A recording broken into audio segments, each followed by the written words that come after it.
guys. Sorry if this match reaction is late, but my head, let me take my socks off. My head is in absolute Pluto right now. I don't even know how many takes this might before I just grab my phone and just do that. Arsenal 2, Man United 3. And if there's one team on this planet that I just do not want to lose to, it's these guys. Do you know what? At this point, let's keep it a buck. If you don't laugh, yeah, you will cry. Guys, I said this in the previous league performance against Forest. My heart is telling me we're going to win it, but my logic, if I'm taking my emotions out of it, we're not winning, guys. 4 points is not a lot. It is not a lot of points. Albeit said, yeah, it's still a long way to go. 4 points. Next week, that could be 1. Next week, that could easily be 1. Because you see that Leeds game away? Yeah, Arsenal, if you do not win that, and then all of a sudden City, and you're relying on City to not lose against Spurs. Do you not remember a couple seasons ago? Yeah. Anyways, enough about that. So let's get into the game. So we started relatively well. We maintained a lot of the pressure.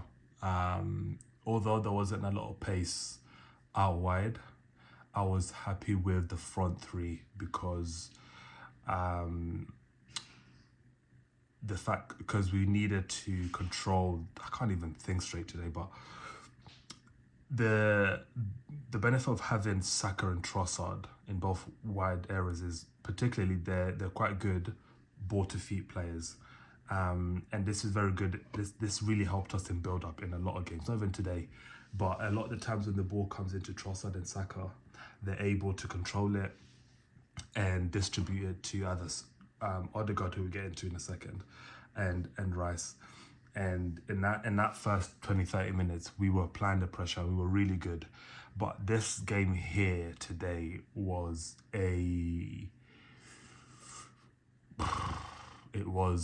you don't punish. It's not that you don't punish. We were a victim of our own mistakes. Zubimendi, oh God, Lord have mercy, man. And the thing is, yeah, he wasn't even being pressed that much. But when you're being pressed, when you hit auto, it's just to go long or kick it. Why do you put the ball essentially back into the danger zone? Like, to me that does not, and I mean it does not make any sense. You're being pressed here by Bruno Fernandes, and I believe is it Dorgu who's on the other side, and you decide to press it, and because Gabriel was too far out, he couldn't have got there. But yeah, anyway, you know what, guys? Yeah, let me not even analyze. Let me not even break down these goals, because those 2 goals that United scored, yeah, guys, I've always said this. Raya keeper, yeah, I like him. He's a good keeper, but for me, guys, yeah, he's just too short. He's too short. I'll be honest, yeah. Like, long range Raya, yeah, is money for any team. Like, that Dogu goal, yeah, brilliant goal, yeah. But if you look at that goal again, yeah, for one, it's not even in the corner. It didn't even hit the corner. Like, if you look back at it, he just about misses it. Like, and I'm sorry, yeah, most keepers, yeah, who are above 6'4", yeah, are saving that. I'm sorry, like, that was a good goal, but he could have saved that. I'm sorry, like, I'm being harsh here, but he's just too short. Even that last one, yeah, by Cunha. Like, It wasn't like, it was in the corner, yeah, but but he could have got it. But Martin Odegaard. For a captain, yeah, I said this in the last game and I said it in the previous one, and I'll say it until he finally gets out here. But for a captain, yeah, I have never seen this guy hooked so many times when we need to take the game. Whenever the game is getting techie, the game is getting a bit technical, it's getting a bit hot and heavy, Martin off. So if this is the whole premise, yeah, we're going into war, we need a goal, we're applying the pressure. If you're taking him off, what is the point of playing him in the first place? This is my whole approach now, because your captain is meant to be your captain when things get hot, things get heavy, you need your captain to step up. If he's not any of those things, right, why are you starting him against a game where it's literal war? Like, this is, guys, like, I feel like I'm speaking Hebrew. Like,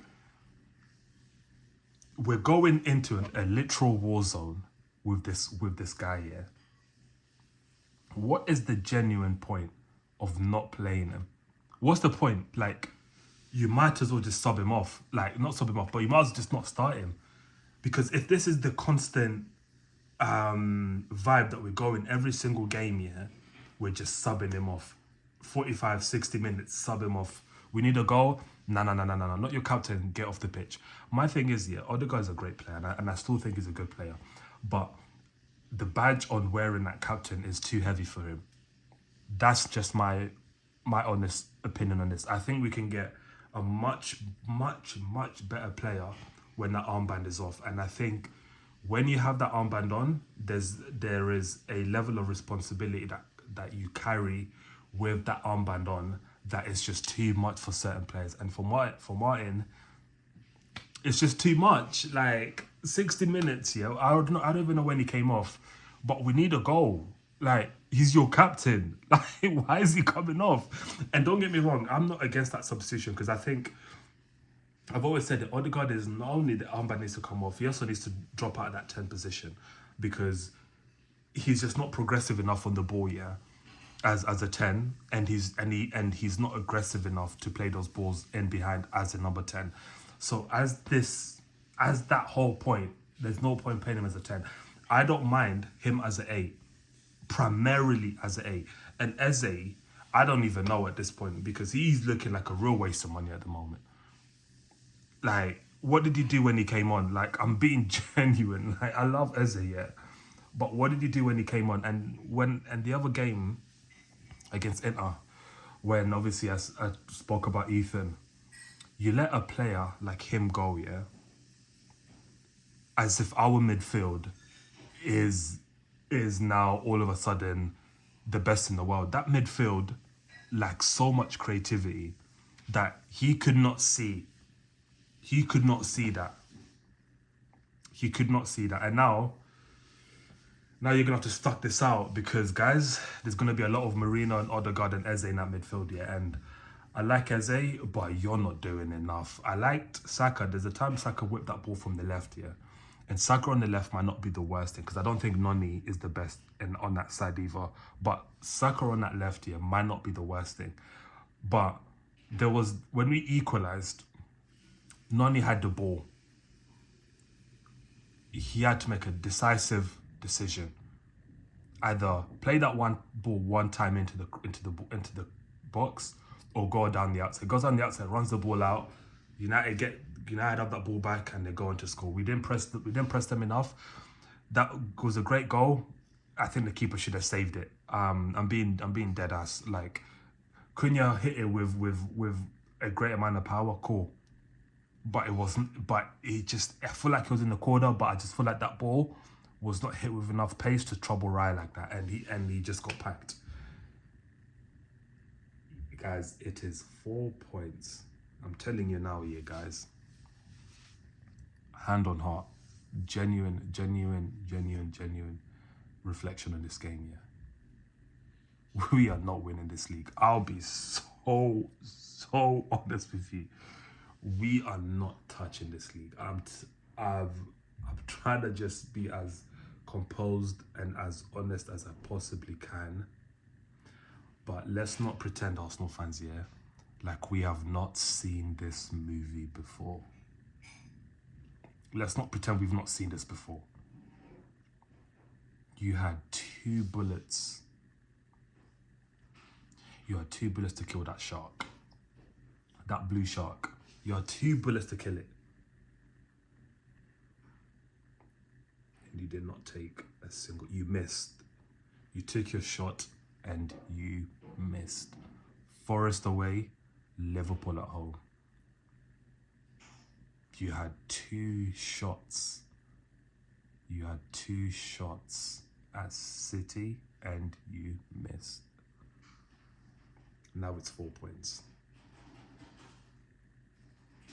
Although I still think there's a lot of games to go, yeah. Guys, if we don't pattern up next week, a 1-point lead to defend up until April when we play them is just chaos.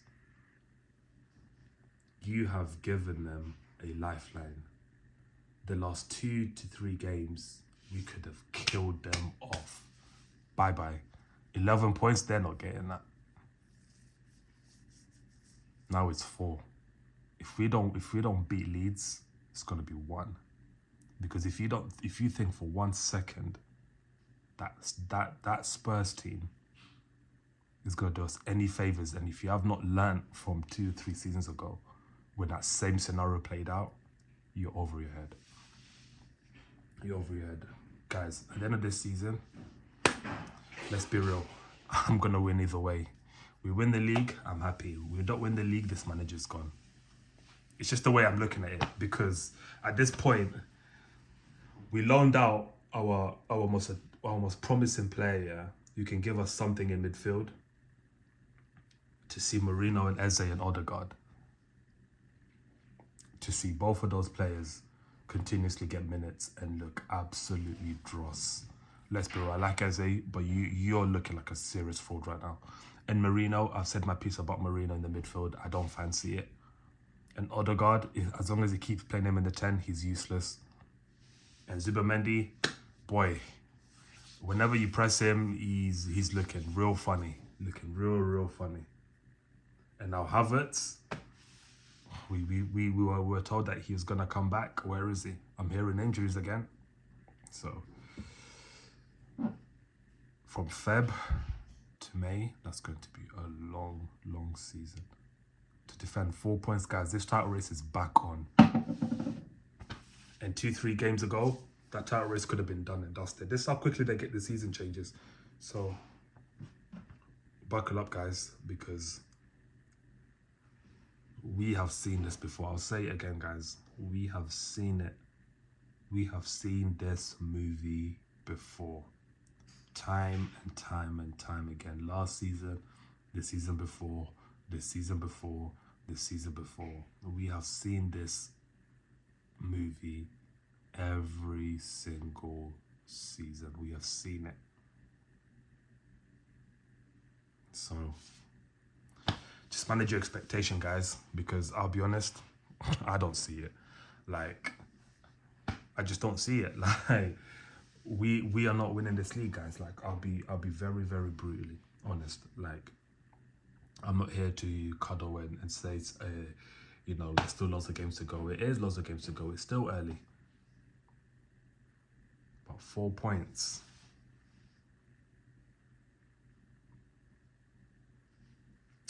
Anyways, I'll see you guys in my next reaction.